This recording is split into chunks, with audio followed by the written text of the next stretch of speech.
Hello, my name is Sarah and I'm a researcher at the University of Bristol, and today I'm going to tell you a little bit more about what exactly I do, especially how I work with sweet polymers and to turn them into a new generation of wound healing agents. But before this, I'm going to tell you a little bit about myself and how I ended up in Bristol. So you probably picked it by my accent. I'm not from England. I was born in France, in Grenoble. So yeah, near the mountains, nice place to go skiing if you enjoy it. And so when I was little, I really wondered what exactly am I going to do later on as a job and in my life. I found that this was quite a big question, really. I knew I liked to be challenged. I liked to understand how things were working around me, and so I thought science would be a good pick. From all the sciences available, chemistry was the one that challenged me the most. Also, I liked it because you have all these like color changes, fancy noises, smells, whatever. And it also really explained to me the best how the world was working and how it can contribute into it. So I left Grenoble for Montpellier in the south of France to study chemistry. So Montpellier is a lovely city, very sunny by the Mediterranean Sea, 35 degrees in summer, really cool. But what I discovered when I arrived there is that actually, as a student, it's very easy to travel a little bit. So I didn't stay in Montpellier very long, actually. I first went in Belfast for an Erasmus semester. It was completely new experience to me. First time in the UK. The way of teaching, of seeing things was totally different, and I really loved it. I spent an internship in Basel, in Switzerland, working for a pharma company called Roche. And I finally finished my master's degree at the University of Cambridge. And from there, I decided to start my PhD. So that is my career research finally at the University of Bristol. And since I've been in Bristol now for 5 years already, but I haven't spent all these 5 years in Bristol. In my first year, I moved to Madrid for a conference where I first presented my research. In my second year, I performed a neutron scattering course near Bordeaux in France. I also presented my research a second time in Ljubljana, Slovenia. So this is quite ugly. It's not quite a nice photo of a nice city, I agree. And this was just done in Didcot, not even that far off from Bristol. This is a neutron scattering facility. These things, I got to go there to do some of my research, to do some experiments. And they, 1 day of experiment on one of these machines is worth about £20,000. So loads of money going in there, as you can see. I did the same experiment in France as well, near Paris, which I suppose is much more attractive from a UK perspective. I presented my research a final time in Leiden in the Netherlands. And I was supposed to go to Milan in March for a research exchange learning about 3D printing. It didn't quite happen because of COVID, as you can imagine.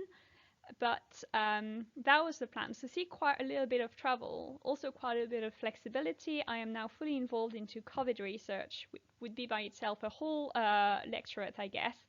But today I'm going to tell you a little bit about what I've been doing during the last 4 years of my time in Bristol and my initial research. But first of all, why exactly would we like to study chemistry? What struck me as a student is chemistry is literally everywhere. Whether we're talking about cosmetics, textiles, so the way the textile feels, whether it's soft or not, is based on chemistry, literally. Things like agrochemistry or food also are also quite obvious, but also renewable energies, which we don't necessarily think about, also heavily rely on chemistry. My area of interest was the drug side. So why going for chemistry and not for medicine, you may wonder. First thing was I hate needles and I have a tendency to faint when I see blood, so medicine was really not for me. However, what I really found interesting was how can a drug actually make you feel better? And believe it or not, this is also based mostly on chemistry principles. It's all based on how a drug is going to interact with things in your body. And these interactions are all these interactions I didn't like to hear about at school because I didn't understand them very well, like hydrogen bondings, van der Waals, whatever. These are the ones that come into play and make a drug work. And I found that fascinating to see how I could actually apply my knowledge to, well, understand things around me. To make a long story short, to have one new drug being approved requires beforehand to synthesize about 1 million molecules, see which one works, which ones are toxic, which ones are promising. The whole process takes in total about 20 years' time and costs millions, sometimes billions of pounds. So there are loads of things going on, and the degree in chemistry can also really help to understand and contribute to any single stage in the process, even if it is not purely scientific as such. Now, because this takes loads of time to develop a drug, and because the drug goes everywhere in your body, a very hot area of research at the moment is what we call smart material, where the idea is the drug is now not freely moving into, is not freely contained into a capsule, but is decorated into a particle. And the particle has the ability to decide to interact and kill disease cells, whereas it won't do anything to healthy cells and just let them go. I found a little video which is going to tell you about it probably much better than I will. Diagnosing and treating cancer can be a challenge because tumors can hide anywhere in the body, and anti-cancer treatments like chemotherapy and radiation affect normal tissues, not just cancer cells, causing side effects. Nanotechnology is a revolutionary new approach to cancer that's showing great promise. What is nanotechnology, and how does it work? Nanoparticles are incredibly tiny, so small that 100,000 of them would fit on a single human hair. Nanoparticles can be administered to patients intravenously. They easily float through the bloodstream, seeking out cancer cells wherever they may be hiding. Some nanotechnology is designed to seek out cancer cells and attach to them, using specialized receptors which bind to the tumor selectively. Once bound to the tumor, the nanoparticles send out signals that tell doctors where it's located. This can help accurately visualize tumors that would not show up on conventional medical scans. Other nanotechnology is designed not only to find the cancer cells, but to kill them selectively using specific receptors that attach only to the tumor without injuring nearby normal tissues. With time, the nanoparticles are completely eliminated from the body. These are just two applications of nanotechnology for treating cancer. So, smart materials like this are being, so as I said, a very hot topic at the moment. But actually, you already know quite well another type of what we call smart materials, and these are the thermoresponsive materials. I'm pretty sure you've all already seen these type of mugs on which, as soon as you pour a hot liquid in, a motif appears or disappears. And so this idea of thermoresponsive materials is also very interesting in medicine, because our body is at 37 degrees, which is a different temperature very often from the outside of the room. So the idea would be now, I suppose you've already been injured, you've already have some, I don't know, a burn, a wound, and you know when you need to peel off the bandage to clean it and put a new one, it can be quite painful. So the idea would be, what about we could design something that would be just, you know, sprayable, like a nice liquid, which would turn into a bandage once it gets in contact with your skin. And this is exactly what researchers are working on at the moment. So this is one example I found where a team came with this material which solidifies at temperature about 30 degrees, and when you cool it down you recover a nice liquid. So quite easy to remove bandages in that way. Now, my research has been focusing on a condition called Spina Bifida. I had never heard about Spina Bifida before arriving in Bristol, so I will tell you a bit more about it. So basically, this happens during the very first month of pregnancy. And what happens in the case of Spina Bifida is that the back doesn't close properly, the back of the baby. And therefore you end up with these nerves which are no longer contained inside the body, and they are now dangling around in the amniotic fluid. And this is not very good. Nerves don't really like that, and they get damaged in a non-reversible way. And currently, unfortunately, there is nothing, nothing that we can efficiently do for that.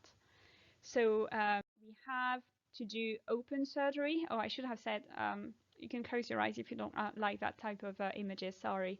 But what we normally, the only thing that we can do is to perform in utero surgery. So this is what we're showing on the right hand side here. So where you need to think, this is the mother, and this here is the Spina Bifida defect on the fetus. Once the baby is born, the whole crust look a little bit like this, can be quite big, can be small, and can be located anywhere along the baby's back. So these are all dead nerves. So this baby is most likely never going to be able to walk properly.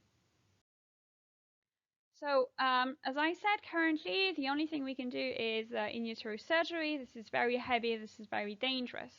And my whole project was actually, could we replace this surgery by making a smart material that we could inject in utero and that would protect and act as a second skin around the baby and the spina bifida defect.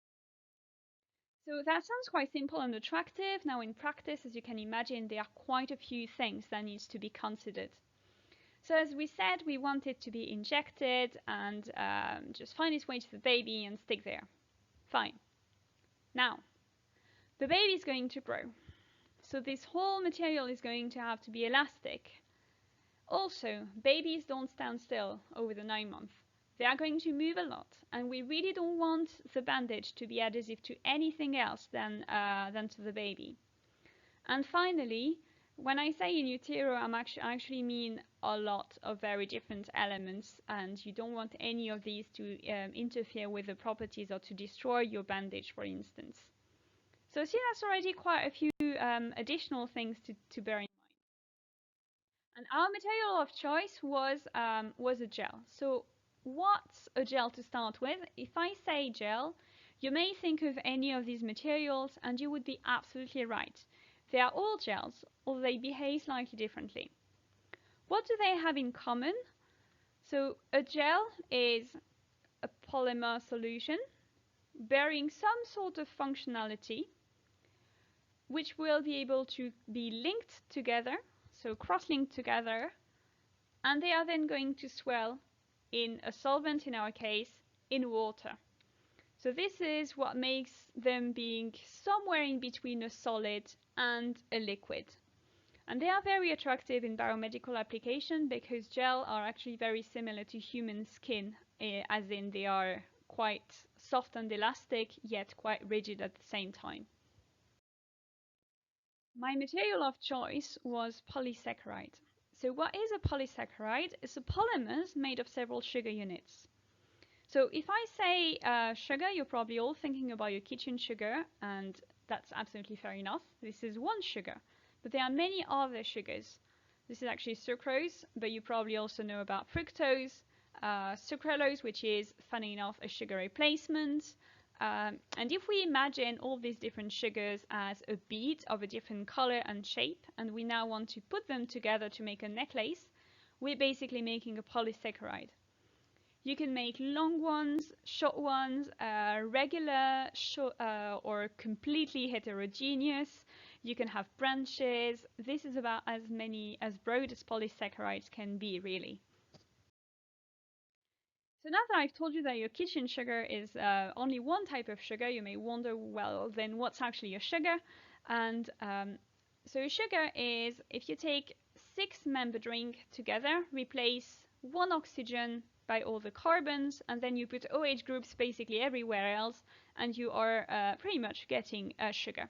So from now on, I'll use this skeleton formula representation in my presentation, but it's not too much of an issue if you've never come across it or if it doesn't yet make that much sense. Polysaccharides, just as carbohydrates, just as sugars, are actually present everywhere, and you also know quite a few of them already. You know cellulose, which is used to make paper. You know salt, you probably had some for lunch. You can find some in algae as well, such as alginates, chitosan, which comes from shrimp shells, but your body is also made of loads of polysaccharides, such as hyaluronic acid, which is key components of joints. Right. So we want to make a gel, we said. We want to start from a polysaccharide. That's good. Now, to make this gel, I have been using a reaction called click chemistry. So the advantage of click chemistry is that it is so reactive and so efficient that you can imagine the polymer, the polysaccharide chains as being some pieces of puzzle, you know, like a big puzzle boxes. Well, a click reaction is so efficient and so accurate that I can find the two pieces of puzzle that have to go together, put them together, and don't even consider any of the other options. So it is an extremely powerful technique, and it's very attractive in the field of medicine, because that means that you are only going to react what you want to react, and you are not going to damage anything else in the body. So there are different click chemistry reactions that are possible. The first ones I've been working on is this reverse selection diamantylsolder. The name is not that important. In terms of purely chemistry, it means that when you react this bright pink tetrazine with this super smelly norbornene that the whole lab hates you for having to work with, these two, when brought in contact, react spontaneously to generate that type of linkage instead, which is completely colorless and odorless. Now, as I said, I'm a chemist in background, so I had to synthesize these to then put them onto my polymer to then make my gels. So this is a typical reaction scheme. So you have a yield, you have the different reagents, and before starting to do any proper chemistry, you need to think about safety. I have highlighted some of the hazards related to this reaction. I had to start from hydrazine, which is highly carcinogenic, also explosive. The final product is slightly explosive itself. And I need to use a sodium nitrate, which will result in the formation of very toxic gases. So as you can see, it's not really the nicest reaction I have ever done in my life, which is probably the worst. So to do this, I was using some high pressure reactors, so which are very thick and really built to resist any possible explosion that may happen. It has never happened to me, don't worry, but it is how cautious you have to be. I remember doing this reaction, having the whole shield around me, being super cautious at every time. But once everything is finished, you can purify your compound doing a column chromatography, and you see very nicely this bright pink fraction being eluted. And you end up with a very nice bright colored compound, which the whole lab is very jealous for you to have, because organic chemistry compounds are very often white. So pink is quite nice to change with. Now, this is great, but as we said, this is quite dangerous, and I didn't really want to blow the whole lab or to just injure myself. So I moved on to something else, which is the Thiol-Norbornene. So I still have my smelly norbornene, but now I'm reacting it with the thiol, which is even more smelly. This reaction is much nicer because it uses UV light, and within seconds you go from a liquid material onto a gel material. And actually this is so efficient that you can make it in situ. So see, I didn't even have the time to finish my sentence that I have already generated some gel here in amniotic fluid. And this gel is quite stable. It can stay for a couple of I only went for a couple of months storing it in water, and it can also be adhesive onto skin. This is just showing you a little bit what a lab could look like.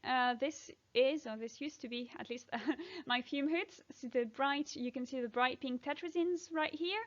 And on the right-hand side is my polymer that I'm making. So I'm purifying them by dialysis. So they are put in a bag. And the polymer is just too big to get outside of the bag. But all the chemistry I'm doing around it are small molecules, and they are just flushed away, which means that my polymer is literally being purified by itself, and I don't need to do anything, which I guess is always a nice feeling.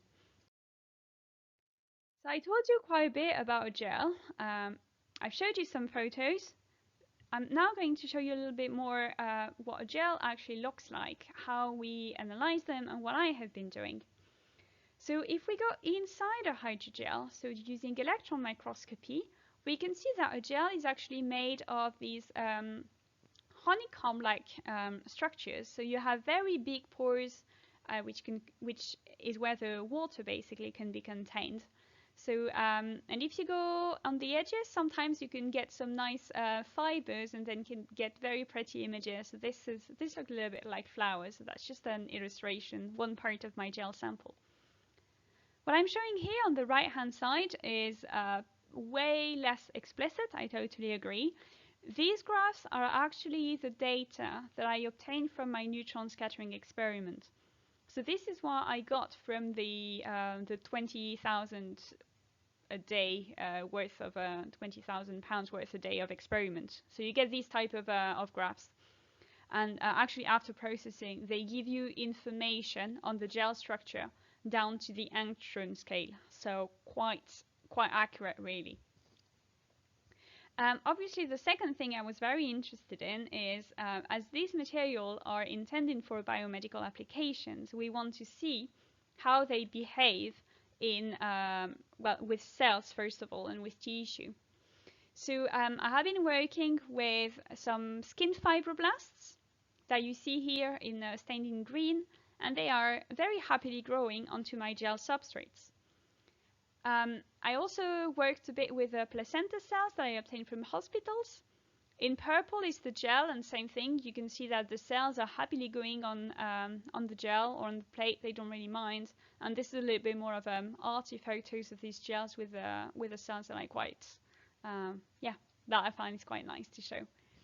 So yeah, I think this was a bit of an overview of what I have been doing. I hope I've shown you that degree in chemistry really opens you the door to many, many different possibilities. I'm a chemist by background. As you've seen, I have been doing physics, biology. Since March, I'm involved full-time on COVID research, and had someone told me this when I was at school, I would never have believed this to be possible. Research is also extremely diverse, allows you to travel a lot. I'm pretty sure you've seen this, and my advice would be to really do something that you like, because if you enjoy doing it, it will always work well, and you will always find your way through. So thank you very much for listening to me, and yeah, I wish you all the best.